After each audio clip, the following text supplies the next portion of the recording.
तो चलिए अब हम करते हैं क्लास 7 मैथ्स की एक्सरसाइज 5.1 का क्वेश्चन नंबर 3।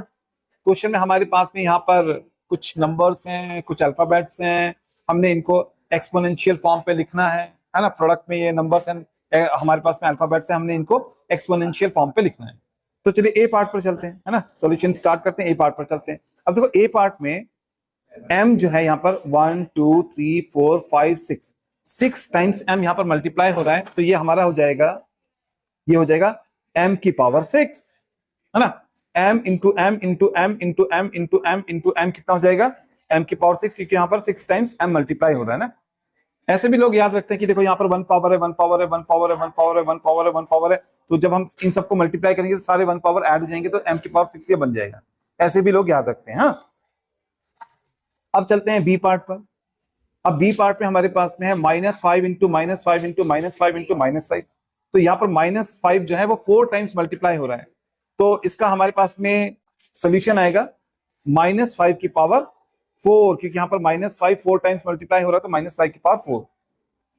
अब सी पार्ट पर आते हैं। यहाँ पर है 2 इंटू 2 इंटू 5 इंटू 5 इंटू 5। तो इसे हम लिखेंगे 2 यहाँ पर 2 टाइम्स मल्टीप्लाई हो रहा है, तो ये हो जाएगा 2 का स्क्वायर। 5 यहाँ पर 3 टाइम्स मल्टीप्लाई हो रहा है, तो ये हो जाएगा 5 की पावर 3, यानी कि 5 का क्यूब। तो 2 इंटू 2 इंटू 5 इंटू 5 इंटू 5 हो जाएगा 2 का स्क्वायर इंटू 5 की पावर 3। अब डी पार्ट पर चलते हैं। अब -2 यहाँ पर 3 टाइम्स मल्टीप्लाई हो रहा है, 3 यहाँ पर 2 टाइम्स मल्टीप्लाई हो रहा है, 5 यहाँ पर 2 टाइम्स मल्टीप्लाई हो रहा है, तो ये हो जाएगा हमारा -2 की पावर 3, क्योंकि यहाँ पर -2 जो है 3 टाइम्स मल्टीप्लाई हो रहा है, तो ये हो जाएगा -2 की पावर 3। 3 यहाँ पर 2 टाइम्स मल्टीप्लाई हो रहा था, 3 का स्क्वायर।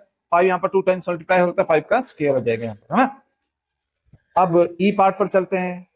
ई पार्ट में है -5 इंटू -5 इंटू 11 इंटू 11 इंटू 11।